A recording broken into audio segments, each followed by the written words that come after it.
మత్తుగా ఉంటుందని డాక్టర్ చెప్పారు కదా, నువ్వేం ఆలోచించకుండా పడుకో కేదార్. ధాత్రి ధాత్రి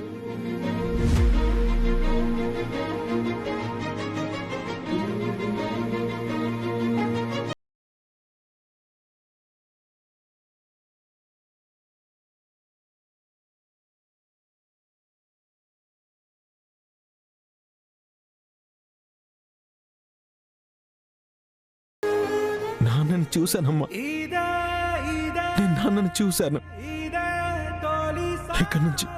ఇక నుంచి నేను అనాథని కాదమ్మా, అనాథని కాదమ్మా. నేను నాన్నని చూశానమ్మా.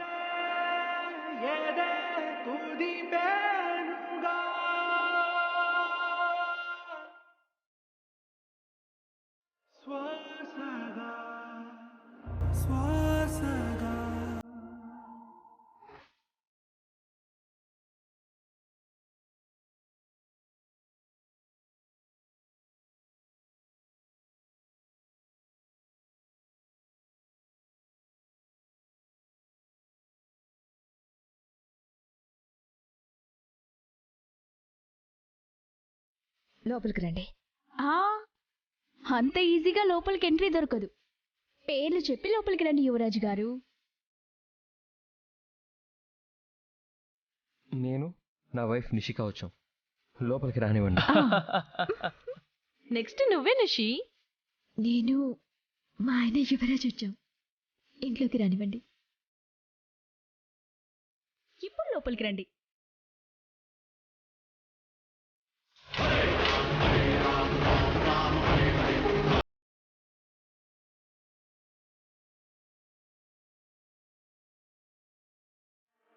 నిషి, ఇల్లు నచ్చిందా?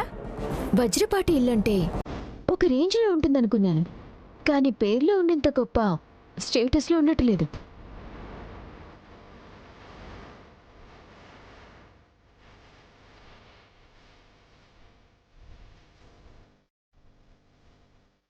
నిషి, వచ్చి దీపం వెలిగించి దండం పెట్టుకోండి. నిషి పద. ఎస్, కౌశికి నోరు మోయించగలిగాను. నిషియా మజాక.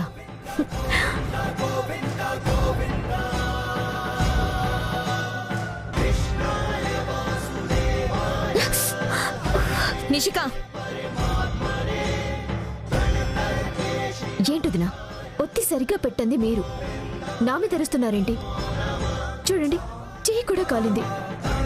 నిప్పుతో చెలగాటమాడతా ఆటలాడతాను అంటే ఇలాగే కాలుతుంది నిషిక. అందుకే ఎప్పుడు ఎక్కడ దేన్ని వదిలేయాలో, ఎక్కడ దాకా పట్టుకోవాలో తెలియాలి.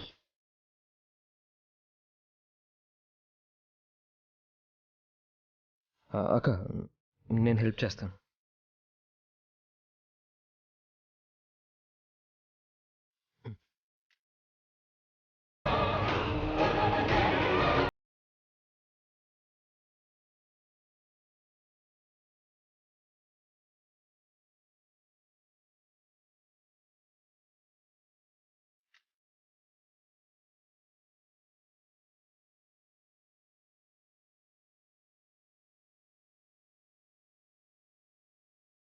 యువరాజ్, ఒక్క నిమిషం ఆగండి.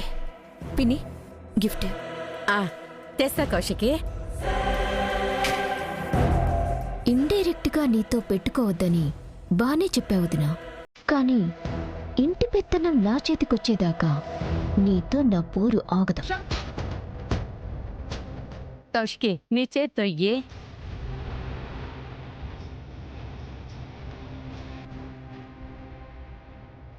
మా ఆచారం ప్రకారం ఇంటికొచ్చిన కొత్త కోడలికి గిఫ్ట్ ఇవ్వడం అలవాటు. పూజకి ఇదే వేసుకునేసి.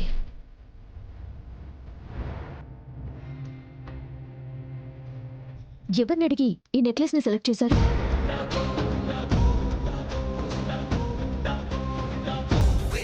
నిషి, బానే ఉంది కదా, గొడవ పడకుండా వేసుకో.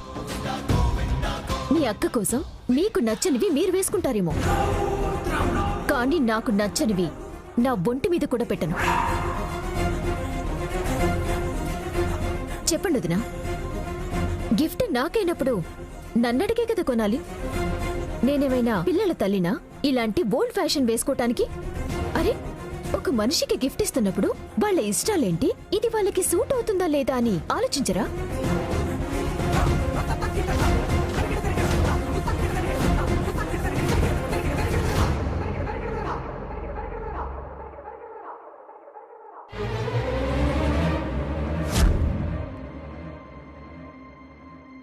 గిఫ్ట్ అనేది అడిగితే ఇచ్చేది కాదు. అయినా ఇచ్చిన గిఫ్ట్లో ప్రేమని చూడాలే గాని ఇలా వంకల్ని కాదు. బంధాల్ని పెంచుకుంటూ పోవాలి, ఇలా తుంచుకుంటూ కాదు నిషి. పిన్ని, నీ కోడలికి మెట్టినింట్లో ఎలా ఉండాలో పుట్టింట్లో చెప్పినట్టు లేరు. కనీసం మీరైనా చెప్పండి.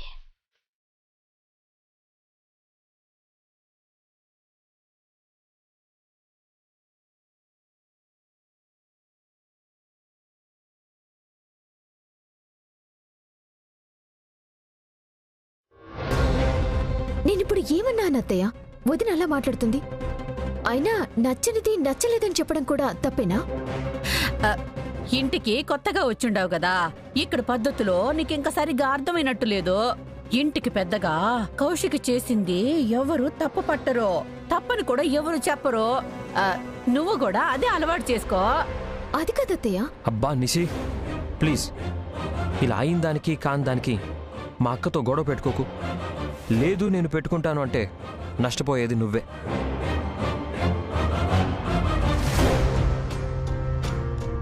సరేలే నిషిక, ఈడ జరిగిన గొడవ ఈయన ఈడ్చిపెట్టు. పద, మనం చేయాల్సిన కార్యక్రమాలు ఇంకా చాలా ఉండాయి. పద, రా. కాచి, చెప్పు బూచి. ఈ పిల్లేంటి వెలిగించిన చిచ్చుబుడ్డిలాగా కౌశిక్ను చూడగానే పేలుతోంది? పేలని బూచి, ఎంత పేలితే అంత మంచిది. కౌశికి అక్క ఇన్ని రోజులు శివగామి రేంజ్లో ఫీల్ అయింది కదా, నిషి అయినా అక్కకి ఎదురు నిలబడుతుంది. చూద్దాం ఏం జరుగుతుందనేది. నిషిక నిలబడుతుందో మనలా కొట్టుకు వెళ్ళిపోతుందో. సరే పద.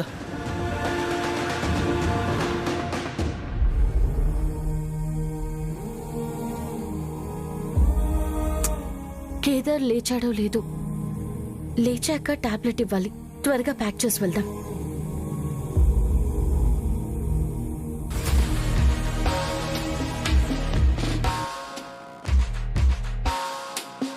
జగదాత్రి, ఈ రోజు అవుతుందా లేదా 2 రోజులాగి నీ పనులన్నీ అయిన తర్వాత సారి తీసుకుని వెళ్దామా?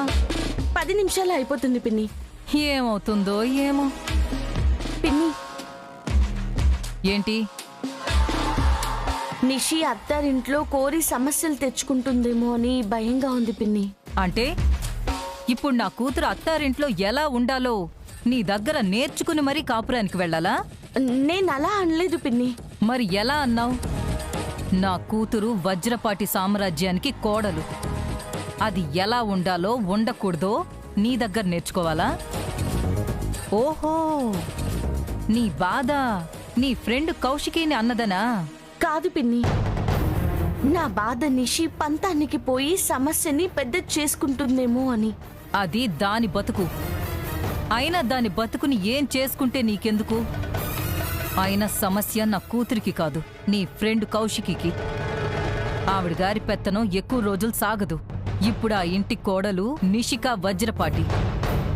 ఎవర్ని ఎక్కడ పెట్టాలో అక్కడ పెడుతుందని చెప్పు నీ ఫ్రెండ్కి. అది కాదు పిన్ని. ఏయ్, నా కూతురికి ఎప్పుడు ఎక్కడ ఏం చెయ్యాలో బాగా తెలుసు. నువ్వు చెప్పిన పని చెయ్యి చాలు. కొంచెం చనువిస్తే చాలు నెత్తి మీదెక్కి కూర్చుందాం అనుకుంటావు.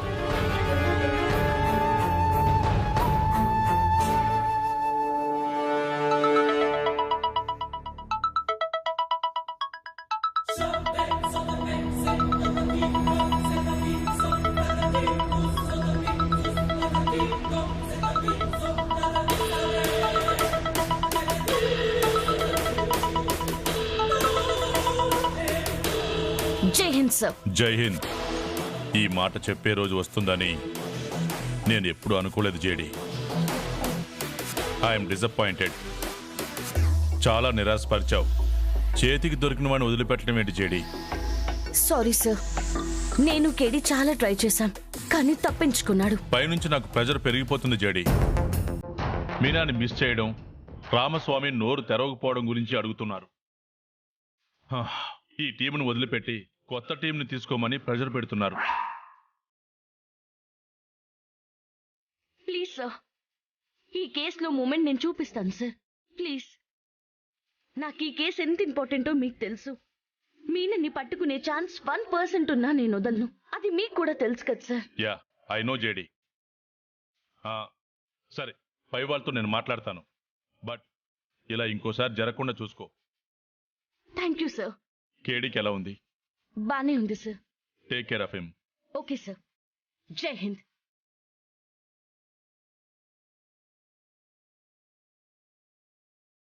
కేదార్కి ఎలా ఉందో?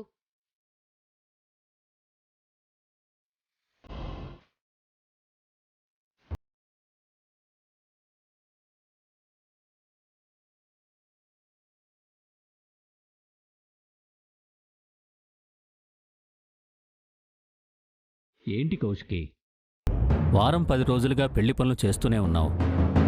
ఇప్పుడైనా కాస్త రెస్ట్ తీసుకోకుండా ఈ ఫైల్స్ ముందేసి కూర్చున్నావేంటి? మన ఆఫీస్లో నేను లేకుంటే రెస్ట్ తీసుకునే వాళ్ళు చాలా మంది ఉన్నారు బాబాయ్. అందుకే రెస్ట్ తీసుకోకుండా పని చేస్తూ చేయిస్తూ ఉంటా.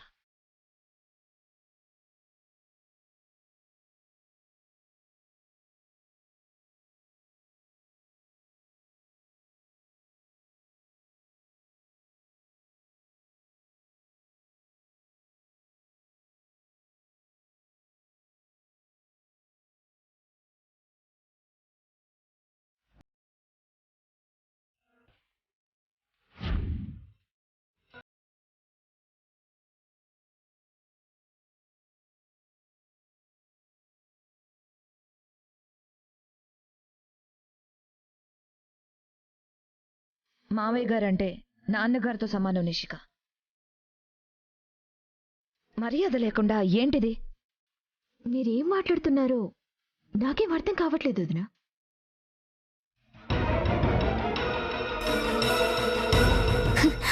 నేను మా నాన్న ముందు కూడా ఇలాగే కూర్చుంటాను.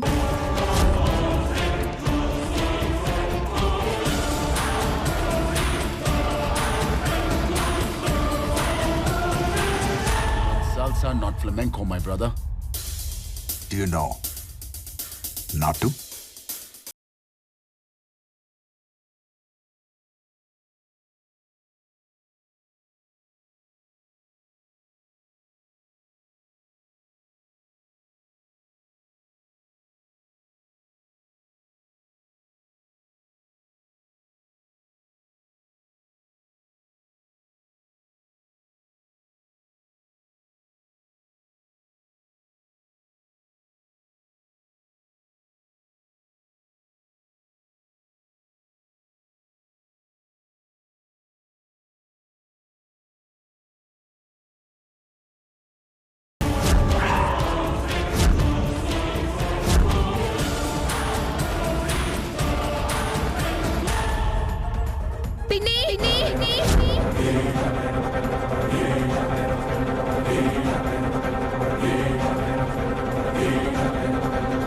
ఏమైంది కౌశికి?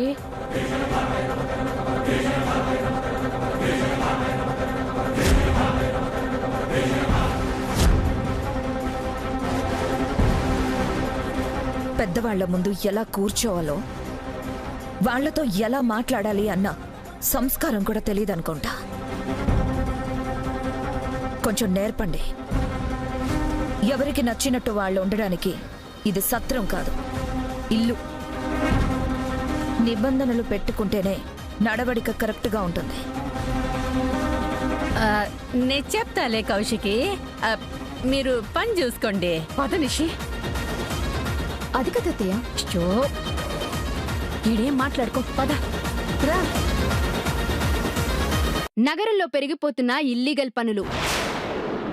ఒక ప్రముఖ పారిశ్రామికవేత్త కుటుంబ సభ్యుడు ఈ మాఫియా వెనుక ఉన్నాడని సమాచారం అందుకున్న పోలీసులు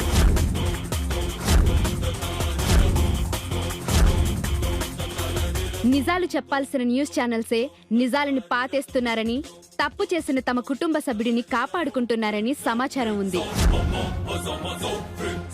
అమ్మో అమ్మో, ఏంది కౌశికి ఇది? ఆ డి ఛానల్ వాళ్ళకి ఏం పైకాలం వచ్చిందని ఇలా మన ఛానల్ గురించి అబద్ధాలు చెప్తా ఉండారు. ఎన్ని సినిమా గాసిప్లు వేసుకున్నా, కాంట్రవర్సీలు క్రియేట్ చేసినా మన ఛానల్ని దాటి నెంబర్ 1 అవ్వలేకపోతున్నారని ఇలా చేస్తున్నట్టున్నారు. నీ స్పీడ్కి, నీ సక్సెస్కి ఎదురు నిలబడే ధైర్యం లేక ఇలా దొంగదారిలో నిన్ను గెలవాలని ప్రయత్నిస్తున్నారు. ఇప్పుడేం చేద్దామంటావు కౌశికి? మనం చెప్పాల్సిన న్యూస్లో మనల్నే న్యూస్ చేశారు. ఈసారి న్యూస్ వేసిన వాణ్ణి, వేయించిన వాళ్ళని ఎవ్వరిని వదలను బాబాయ్. పద కౌశికి, నేను కూడా వస్తా. ఒక ప్రముఖ పారిశ్రామికవేత్త కుటుంబ సభ్యుడు ఈ మాఫియా వెనుక ఉన్నాడని సమాచారం అందుకున్న పోలీసులు నిజాలు చెప్పాల్సిన న్యూస్ ఛానల్సే నిజాలని పాతేస్తున్నారని, తప్పు చేసిన తమ కుటుంబ సభ్యుడిని కాపాడుకుంటున్నారని సమాచారం ఉంది.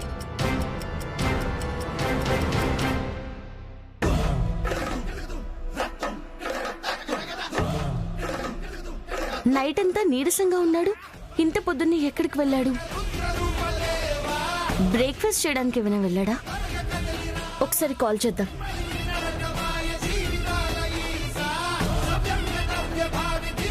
Hi ma'am. హాయ్ సార్, చెప్పండి. నేను సుధాకర్ గారిని కలవాలి. అపాయింట్మెంట్ ఉందా సార్? లేదు, బట్ ఆయనకి నేను తెలుసు. కేదార్ కలవడానికి వచ్చాడని చెప్పండి. ఓకే సార్, మీరు కూర్చోండి, నేను ఇన్ఫార్మ్ చేస్తాను. ఎక్స్క్యూజ్ మీ సార్, మీ మొబైల్ కొంచెం సైలెంట్లో పెట్టండి. సరే అండి.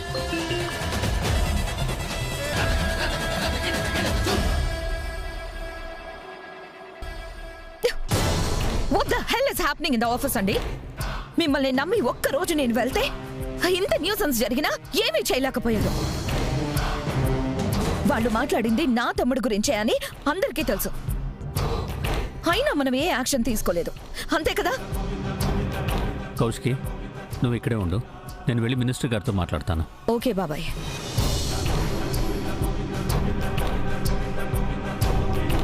ఇప్పుడు మన నెక్స్ట్ ప్లాన్ ఆఫ్ యాక్షన్ ఏంటి? సార్, మిమ్మల్ని కలవడానికి ఎవరో వచ్చారు. నో అమ్మా, ఇవాళ కలవడం కుదరదు. అండ్ ఇవాళ నా అన్ని అపాయింట్మెంట్స్ క్యాన్సిల్ చేసాయి. Okay sir. అవును, వచ్చింది ఎవరు? కేదార్ అంట సార్. కేదార్ నన్ను కలవడానికి ఆఫీస్కి ఎందుకు వచ్చాడు? సరే, నా క్యాబిన్కి రమ్మను. Okay sir. మనిషి లేడు, ఫోన్ లిఫ్ట్ చేయడం లేదు. అసలు ఏమైపోయాడు?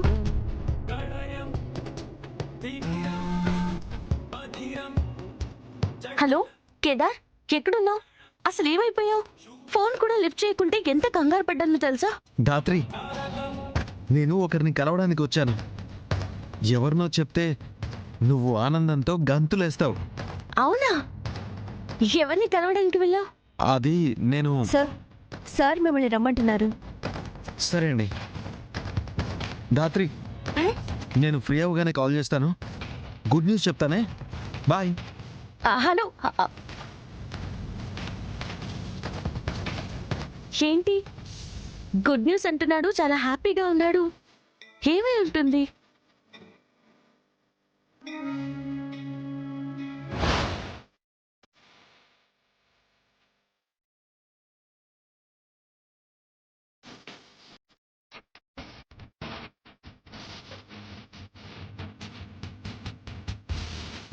అక్క, అక్క,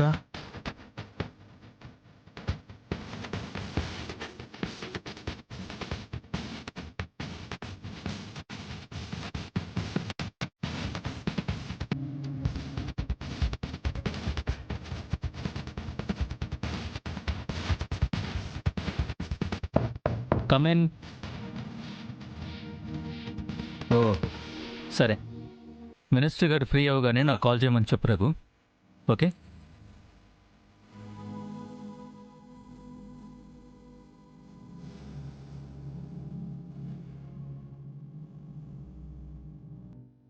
చాలా ఏళ్ల తర్వాత చూసినట్టు అలా చూస్తున్నావేంటి కేదార్? 25 ఏళ్ల తరువాత 25 ఏళ్ల తర్వాత చూస్తున్నాను కదా నాన్న.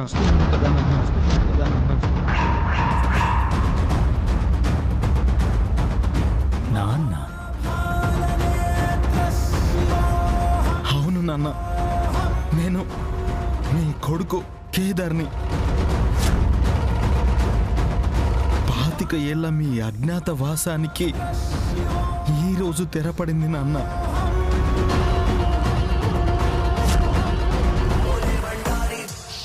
మిమ్మల్ని ఇలా చూస్తూ ఉంటే గట్టిగా హత్తుకుని నా గుండెల్లో బాధ పోయేదాకా మనస్ఫూర్తిగా ఏడవాలనుంది నాన్న.